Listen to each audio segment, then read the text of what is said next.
우리 오늘 함께 보실 하나님의 말씀은 요한계시록 14장 14절로 20절의 말씀입니다. 또 내가 보니 흰 구름이 있고 구름 위에 인자와 같은 이가 앉으셨는데 그 머리에는 금 면류관이 있고 그 손에는 예리한 낫을 가졌더라.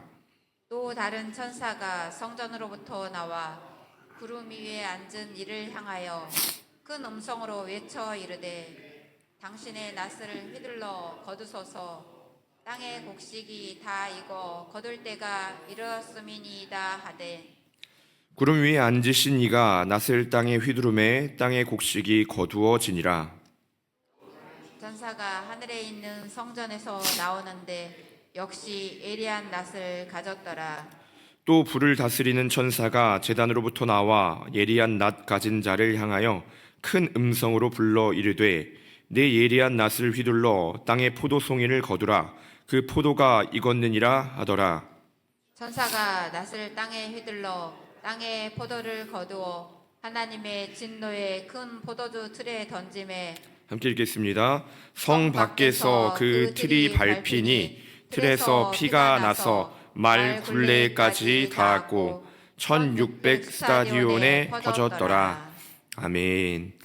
오늘 요한계시록 14장 14절로 20절의 말씀으로 그날까지 무르익어 갑시다라는 제목으로 하나님의 말씀 나누도록 하겠습니다.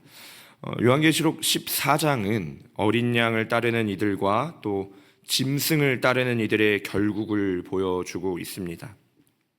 그 이전에 13장에서는 어린 양을 따르는 자들이 겪는 고초를 보게 됩니다. 짐승의 표를 받은 사람이 이 땅에서 득세하고 그로 말미암아 어린 양을 따르는 자들이 괴로워하고 고통스러워하는 것들을 이제 보게 되죠. 그런데 이제 14장으로 넘어오면서 분위기가 완전히 반전이 됩니다. 어린 양이 시온산에 섰고요. 그 곁에 14만 4천의 성도들이 승리의 기쁜 노래를 부르며 하나님께 영광을 돌리는 것을 보게 됩니다. 그런데 짐승을 따르는 자들은 어떻게 되었죠?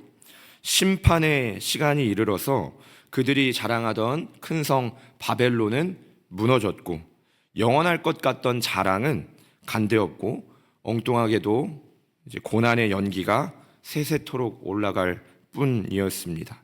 밤낮 쉴 곳 없는 괴로움 뿐입니다. 그렇게 14장의 이야기가 이어지다가 오늘 본문이 이제 이어지게 되는데요. 마지막 때에 있을 추수에 대해서 오늘 본문은 기록하고 있습니다. 요한의 눈앞에 한 흰 구름과 그 구름 위에서 앉으신 그리스도가 나타나셨습니다. 예수님께서는 금 면류관을 쓰고 계셨고 손에는 예리한 낫을 들고 계셨습니다. 그런 예수님을 향해서 한 천사가 외치죠. 우리 15절 말씀 같이 한번 다시 읽어보도록 하겠습니다. 읽어보겠습니다. 또 다른 천사가 성전으로부터 나와 구름 위에 앉은 이를 향하여 큰 음성으로 외쳐 이르되 당신의 낫을 휘둘러 거두소서. 땅의 곡식이 다 익어 거둘 때가 이르렀음이니이다 하니. 그리스도께서 예리한 낫을 휘둘러서 땅에 있는 곡식을 거두시는 장면이 오늘 본문에 기록되어 있습니다. 그리고 나서 예수 그리스도께서 예리한 낫으로 곡식을 거두신 후에 직후 또 다른 천사가 성전으로부터 나오게 되는데요. 그도 예수님과 마찬가지로 똑같이 예리한 낫을 가지고 있습니다.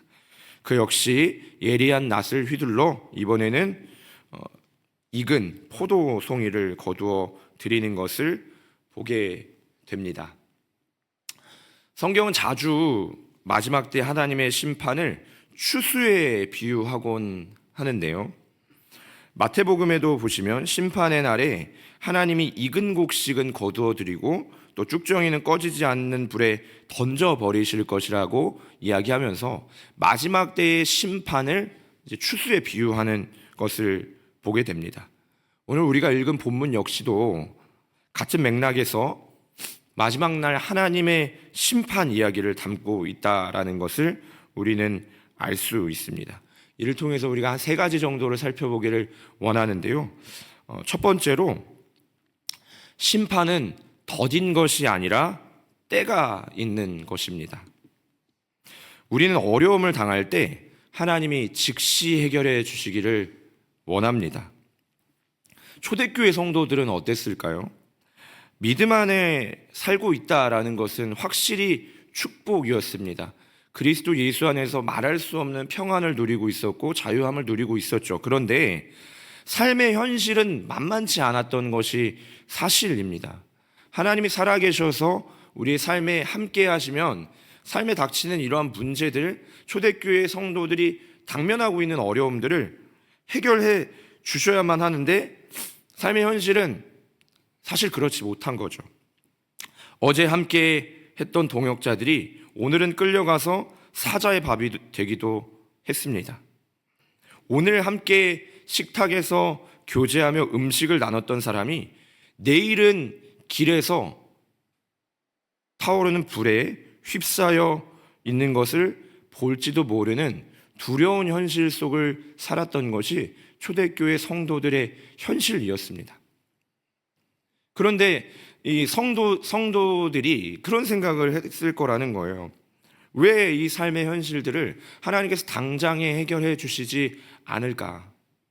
왜 불의한 자들이 여전히 득세하고 하나님의 말씀을 따르는 의를 따르고 진리를 따르는 우리의 삶은 달라지지 않는 것일까 하는 그런 의문들이 있었을 것이라고 생각이 됩니다. 버거운 삶의 현실 속에서 하나님의 심판이 기약 없이 지연되는 것처럼 보였을 것 같습니다. 그래서 답답했겠죠. 당장 빨리 어떻게 좀 해주셨으면 좋겠는데 그렇지 못한 것입니다. 심판이 지연되는 것 같죠. 우리도 다르지 않습니다. 삶 속에서 다양한 어려움들을 겪지요. 그래서 우리는 바라기를 하나님이 즉시로 이 문제를 좀 해결해 주셨으면 좋겠다. 당장 빨리 해결해 주셨으면 좋겠다. 라고 생각을 합니다. 그런데 좀처럼 바뀌지 않는 것이죠. 그래서 누군가는 심판은 없다. 하나님은 우리의 삶을 돌보시지 않는다. 라고 말하기도 합니다. 그러나 오늘 본문에서 살펴볼 수 있는 것은 심판은 분명히 있다라는 것입니다. 하나님이 불의를 심판하시고 또 의를 행하는 성도들의 수고를 반드시 갚아주실 것입니다. 다만 그것이 이루어지는 시기가 우리의 생각과 다를 뿐입니다. 어제 제가 이제 세비 찬양팀 인도를 하고 있고 이제 카톡방이 하나 있는데요. 한 성도님이 이 사진을 하나 보내왔습니다. 거기에 글귀가 써져 있었는데요. 거기에 이런 글귀가 써져 있었습니다. 하나님은 우리가 원할 때 오시지 않을 수도 있지만 항상 제때에 오시는 분이십니다. 아멘이지 않습니까? 다시 한번 읽어드리겠습니다. 하나님은 우리가 원할 때 오시지 않을 수 있지만 항상 제때에 오시는 분이십니다. 우리의 생각, 우리의 방법으로는 지금 당장 이 문제를 해결해 주셔야 될 것 같은데 하나님의 시선에서는 그렇지 않은 거예요. 하나님은 정확한 때, 하나님이 틀림이 없는 하나님의 계획 안에서 하나님의 일을 이루어 가신다라는 것입니다. 오늘 우리가 이 추수의 그림, 사파를 보고 있는데요. 농부는 곡식을 추수하기에 가장 적절한 때를 알고 있습니다.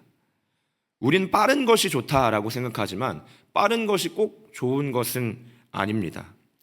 씨앗을 심자마자 좋은 열매를 거두기 바라는 것은 어리석은 일이죠, 사실. 그리고 때가 이르기 전에, 곡식이 충분히 무르익기 전에 추수를 하는 것도 미련한 일입니다. 너무 이른 시기에 추수를 하게 되면 농작물의 품질이 떨어지는 부작용이 따르게 됩니다. 우리는 하나님의 시간, 하나님의 주권을 존중할 줄 아는 사람이 되어야 합니다. 최후의 심판을 비롯해 우리의 삶의 여러 문제들이 해결되는 그 시점, 그것은 우리가 하나님의 시간과 하나님의 주권을 존중해야 합니다. 모든 것을 즉시 해결해 주시기를 바라는 것은 인스턴트 신앙입니다. 마치 전자레인지에 넣고 전자레인지에 돌려서 음식을 먹는 것 같은 거죠. 그런 것들은 우리의 몸에 크게 유익하지 않습니다. 마찬가지로 인스턴트 신앙은 성도의 믿음에 큰 유익을 주지 못합니다. 오히려 성도는 분명한 심판의 때를 기다리며 준비해야 합니다. 하나님의 때, 그러니까 하나님의 시간과 주권을 존중하고 인정하는 것, 이것이 성도들이 하나님을 대하는 마지막 때를 살아가는 태도여야 한다라는 것입니다. 오늘 우리가 살펴볼 두 번째는요, 추수의 날까지 성도의 믿음은 무르익어야 한다라는 것입니다. 하나님은 심판의 때 하나님의 시간표에 따라 하나님의 주권으로 일을 이루어 가십니다. 그러면 성도는 그 날이 이르기까지 믿음이 무르익어 가야 한다라는 것입니다. 하나님은 우리의 믿음이 한껏 무르익을 시간을 주십니다. 익지 않은 곡식을 어떻게 거두어 드리겠습니까? 하나님은 성도를 삶의 시간 속에서 익어가게 하십니다. 죄의 본성으로 가득해서 고약한 우리의 성품을 그리스도의 온유한 성품으로 물들여 가십니다. 익어가게 하시는 거죠. 이것을 우리는 성화라고 합니다. 주님이 우리를 구원하시고 바로 천국으로 데려가시지 않는 이유가 여기에 있습니다. 그래서 오늘과 심판의 날 사이는 성도가 거룩한 백성으로 무르익어가는 시간인 것입니다. 때로 우리의 삶에 문제가 닥칠 수 있습니다. 또 때로 어려움이 찾아올 수 있습니다. 그런데 그 일이 일어나고 그 일이 벌어지고 하나님이 응답하시는 그 시간 사이는 우리의 믿음이 무르익어가는 시간이라는 것입니다. 그렇게 무르익은 성도는 세상이 흔든다고 흔들리는 가벼운 믿음이 아니라 진리의 터에 뿌리를 깊이 내린 성도가 되게 됩니다. 자아의 불순물을 걸러내고 예수 그리스도를 닮은 무르익은 믿음의 사람들 되시기를 축복합니다. 심판이 더딘 것이 아닙니다. 하나님이 사랑하는 성도가 온전해질 시간을 허락하고 계신 것입니다. 그래서 우리는 우리의 삶이 허락되는 동안에 예수 그리스도를 더욱 닮아가야 할 줄로 믿습니다. 고난의 시간 동안 우리의 믿음이 더욱 견고해져야 할 줄로 믿습니다. 세상이 흔든다고 쉽게 흔들리는 그런 믿음이 아니라 믿음의 뿌리를 깊이 내리고 흔들림 없는 믿음의 사람으로 주어진 삶의 순간들을 무르익어 가야 할 줄로 믿습니다. 첫 번째, 하나님의 때는 우리의 생각과 다릅니다. 그러나 심판의 때를 우리가 준비해야 한다라는 것이고, 또 추수의 날까지 성도의 믿음 무르익어야 한다, 우리가 살펴봤습니다. 마지막으로 주님의 때가 되면 주님은 예리한 낫을 들고 빈틈없이 추수하실 거라는 것을 우리는 기억해야 합니다. 주께서는 성도의 수고를 빈틈없이 보상하실 것입니다. 그리고 불신앙의 삶을 또한 빈틈없이 심판하실 것입니다. 오늘 20절 말씀 같이 한번 읽어보겠습니다. 20절입니다. 성 밖에서 그 틀이 밟히니 틀에서 피가 나서 말 굴레까지 닿았고 1600 스타디온에 퍼졌더라. 예수님께서 무르익은 성도들을 거두신 후에 한 예리한 천사가 짐승을 따르던 불의한 자들을 심판하죠. 그리고 그 피가 1600 스타디온에 퍼졌다라고 성경은 말하고 있습니다. 스타디온이라는 단위는 약 185m 정도를 말하는데요. 1600 스타디온이면은 약 300km에 달하는 길이입니다. 물론 이런 숫자적인 문자적인 숫자를 이야기하는 것이라기보다 요한계시록에 나오는 여러 수가 그렇듯이 여기서 나오는 1600 스타디온도 상징적인 수라고 볼 수 있습니다. 1600 스타디온이 어떻게 나온 것이냐면, 사는 유대인의 개념에서 땅의 수입니다. 우리가 동서남북 네 방향을 이렇게 이야기를 하죠. 그래서 동서남북을 포함하는 사라는 숫자, 땅을 상징하는 숫자입니다. 그래서 동서남북 온 땅을 포함하는 이 숫자인 4를 제곱합니다. 그러면 16이죠. 그리고 완전한 숫자 10을 또한 제곱해서 이 둘을 곱한 것이 1600 스타디온입니다. 이게 무슨 의미이냐면, 하나님의 심판은 동서남북 빈틈없이 온전하게 임할 것이라는 것입니다. 구석구석 빈틈없이 하나님의 심판이 임할 것입니다. 온 땅은 하나님의 두려운 심판을 마주하게 될 것입니다. 누구도 벗어날 수 없고 하나님의 예리한 낯을 비켜나갈 사람은 아무도 없을 것이라는 것입니다. 이 온 땅에 빈틈없이 임할 하나님의 심판을 우리는 준비해야 할 줄로 믿습니다. 누군가는 심판이 없다라고 말하지만 성경은 우리에게 분명하게 말합니다.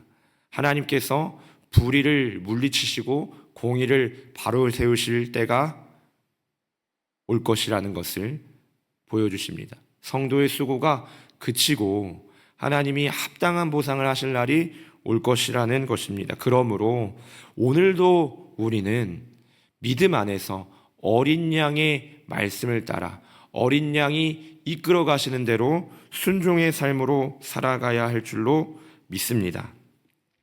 사랑하는 성도 여러분, 하나님을, 또 하나님의 때를, 하나님의 계획을 신뢰하시기를 바랍니다.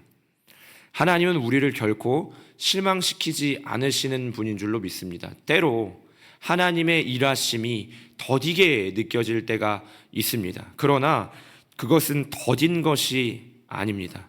하나님은 정확한 때에, 정확한 순간에, 제때에 반드시 역사하실 것입니다.